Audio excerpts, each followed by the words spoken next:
Good morning, Tottenham fans. Tottenham are playing Bodo Glimt in the Champions League tomorrow, and I want to give you my 3 players that I think deserve to get a start at least in that game in Norway. Also, I want to talk about some crazy stats from one of our loan players, Luca Vuskovic. He is smashing it out in Germany in the Bundesliga, and I'll give you some stats on what he's actually doing. You won't believe it. It's actually incredible.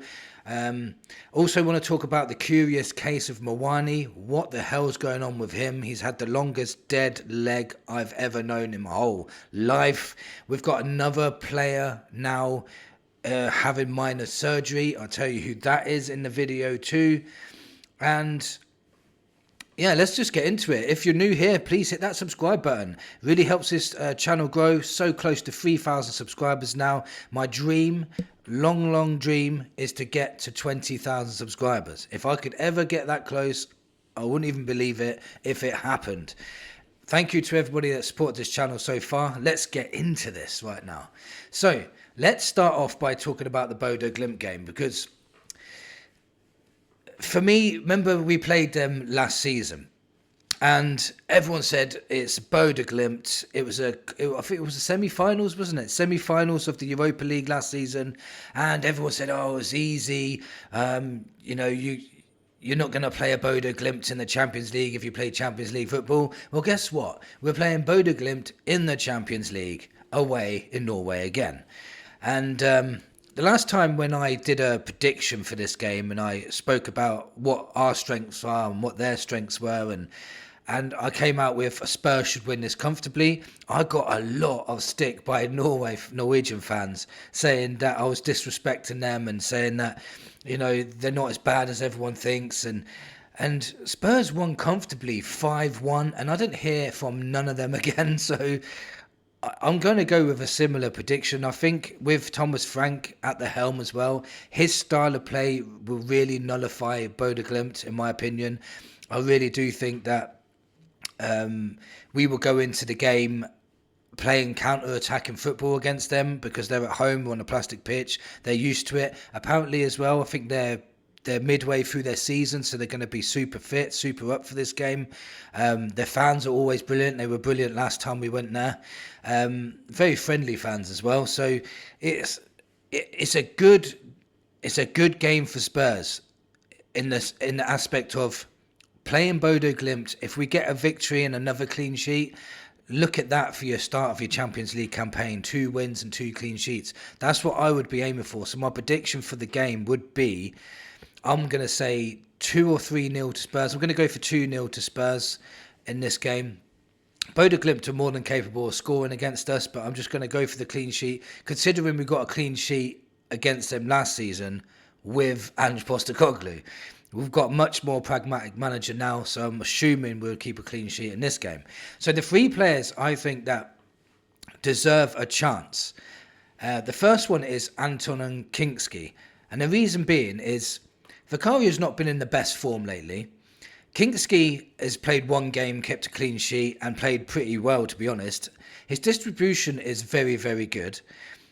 He's not really been tested yet, like shot stopping wise and, bombarded with corners and things like that. This is a perfect game for him to be tested. This is no disrespect to Bodo Glimt, but we're not playing a Real Madrid or PSG. Say this in a nice way, Bodo Glimt are not on that level. So if you're going to play Kinkski and give Vicario rest, Kinkski needs to play in these sorts of games to try and prove himself. Now, there's been a massive debate between the Tottenham fans to say who should be playing Vicario or Kinkski. Now, Vicario does make certain mistakes, but he also keeps us in games with brilliant saves too. He's a bit of 50-50. People are saying, well, he does keep us in games. He's a great shot stopper, but really poor with his feet. Kinkski can be pretty poor shot stopper at times, but really good with his feet. So I think Kinkski, because he's so young as well, has got so much time to improve himself and improve his shot stopping and improve his dominance. What we need as well is dominance in the box. We need a goalkeeper that when corners are coming in, you're just punching it away every single time. And Kingsley's definitely got the frame for this. He's a big old boy, and I just think we should give him that chance to play in goal for us against Bodo Glimt. It may even happen. He may even put them in. Now, the second player I want to talk about is Archie Gray.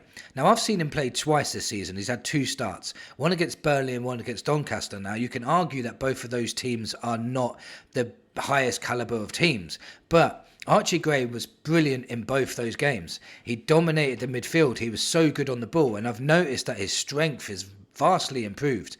He's not getting brushed off the ball so much easier now. He's going in for tackles. He's better on the ball now. His long-range passing is improved. His dribbling has improved. He's getting round players, and his dribbling's improved because of his strength as well. So when he's going round players and they're trying to shove him off the ball, they can't do it anymore.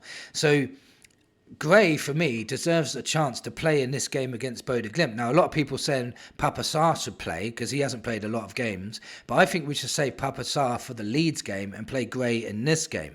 And I don't think Gray would let us down. He's so good on the ball, and it's artificial pitch, and him spraying the ball left, right and centre and fast passing would probably suit Archie Gray. So I think Archie Gray deserves to start. And the third person I think deserves a start is Dane Scarlett. And one main reason for that is Richarlison's playing every single game. And we know Richarlison is injury prone. He's been very poor lately as well. Like, his performances have not been great. And Scarlett's been sitting on the bench. Now, Richarlison played 90 minutes on Saturday, and we're playing tomorrow on Tuesday. Scarlett's got to play at some point. Don't put him in the squad if you're not going to play him at all. This is the perfect time to put him in. He's physical, he's quick, he can score goals. Just give him that chance. This could be something that elevates him on into the season. We don't know. Because we haven't got the other 2 strikers are still injured. I'll get into them in a minute. But Scarlett deserves a chance. If you're going to be in and around the first team training all the time, you're in the squad for match days, play him. If not, if you're not going to go for a Scarlett up front, put Tell up front. Give Tell another chance to impress. Because at the moment, Richarlison can't play every single game. Because if Richarlison does get injured, we're going to have no recognised number 9s. And that's not going to be good. So I'd say play Kingsley, Gray and Scarlett. If you agree with me in the comments, let me know. So let me talk about our wonder kid at the moment. He's playing in the Bundesliga. So it's not an easy league. And he's only 18 years old, Luca Vuskovic. Let me just read out some stats, and these are crazy stats from him. This is the Bundesliga, by the way, and he's playing for Hamburger, a team that's like bottom half, they'll be fighting relegation this season most probably, unless he defends like this all the time, and then they probably won't be. But he was playing for Hamburg against Union Berlin, yeah? They got a clean sheet, it was 0-0 in the end. He had 12 clearances. 18 out of 20 aerial duels won. 18 out of 20 aerial duels. Just remember that. 88 out of 102 passes completed. 123 touches. He's 18 years old, remember. Now, here's another report that says Luka Vuskovic this evening became the first player to win 18 aerial duels in a single match in the top 5 leagues over the last 5 seasons. That's insane. So the last 5 seasons in the top 5 European leagues, he's won more aerial duels than any other defender that's defended in the last 5 years. That's crazy, and he's 18 years old. That is crazy. It really is. I'm probably like over exaggerating how good it is, but honestly, you don't believe how good that is for an 18-year-old. And another report came out as well saying Borussia Dortmund are believed to be already tracking Luka Vuskovic, who is on loan at Hamburger SV. Tottenham's stance is that Vuskovic is not for sale, made available this season for loan only. The defender is already admired by many European giants. Now, he's played 3 games this season in the Bundesliga, and he's already getting attracted by the top German teams out there. They're already saying, wow, look at this defender. And he played against Bayern Munich, and Bayern Munich won 5-0 in that game, in his first game. And he was still okay in that game. Even though they conceded 5 goals, it wasn't all down to him, obviously. But in the next 2 games, he's got man of the match 2 games running, and people are starting to stand up and take notice of this young lad. And I think as well, Spurs, if they want to, they can bring him back in January and cut his loan short if we're struggling defensively, if people get injured. And I would not be against that whatsoever. He is a beast. He is so good on the ball as well. He's good in the air, good on the ball. He's scored a goal this season for Hamburg as well, by the way. And that's another thing he does well. He scores goals. He's dominant in both boxes. This is a very, very big star for the future, I'm telling you. He's such a good player, and he's getting noticed already out in Germany. I'm so looking forward to seeing one of his games. I'm going to watch a Germany game at some point, an Hamburg game. So yeah, very excited about that. Now, what about the curious case of Mawani? Mawani is got a dead leg. 3 weeks later, still not available for the Bodo Glimt game. What is going on there? I've never known anybody to have a dead leg for this long. I remember I used to play football. I got a dead leg, and during the game, I just carried on. We used to just shake it off and play on. The dead leg eventually went away, and he was all right. It was weird, and now you're saying a dead leg lasts 3 weeks? I think it's something else. I've heard rumours as well. Jake, in my comments, told me that he's maybe overweight. If this was true, then I don't think he would have. I think he would have failed the medical. But it's very curious. Like, what is going on with Mawani? Like, we signed him on loan, obviously, and ever since we signed him, we've hardly ever seen him. When he comes back, he is a new signing. I was going to say he feels like a new signing, but he is actually a new signing. But we just haven't seen him yet. So that's another striker not available. Now we've got another player that's on the treatment table. Dominic Solanke's undergone minor surgery now. So it went from he's back in training to available to play to minor surgery. What is going on with this medical team?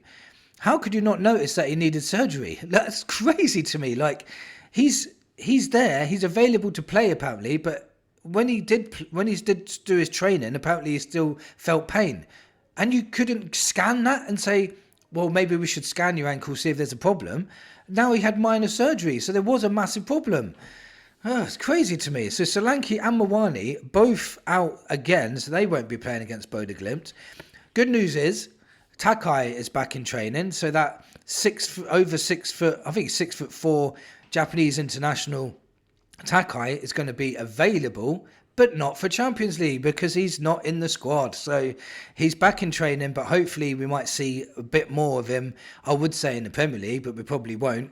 And I would say in the League Cup, but we probably won't because we've got Newcastle away. So we might not see him for a couple of weeks either. But he is back in training.